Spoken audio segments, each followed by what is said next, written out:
Once upon a time, a long time ago, the media world was a very different place.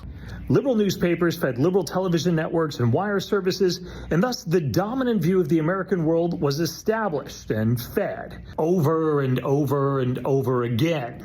Then the future arrived, and alternative, real points of view started coming to light. First it was magazines, then talk radio blossomed. Cable news stations appeared to break the stranglehold, and of course there was eventually the internet.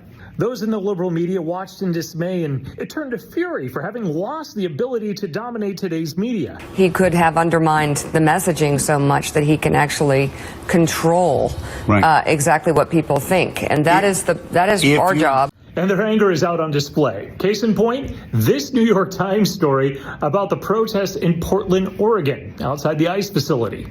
The story reports that someone is ruining the narrative of the very peaceful anti-ICE protests. In the bifurcated media world of 2025, one side's comparative calm is the other's hellscape, as the White House described Portland on Wednesday, and the narrative that the Trump administration has wanted has been supplied by a coterie of right-wing influencers, elevated by Mr. Trump himself. Not right-wing influencers, that's just horrible. You know, the liberal media is supposed to tell you what to think, and there's supposed to be no other point of view. That is our job.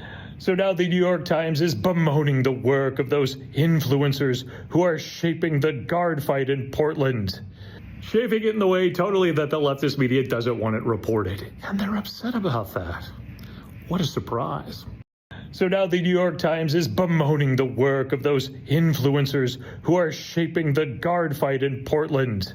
Shaping it in the way totally that the leftist media doesn't want it reported. And they're upset about that.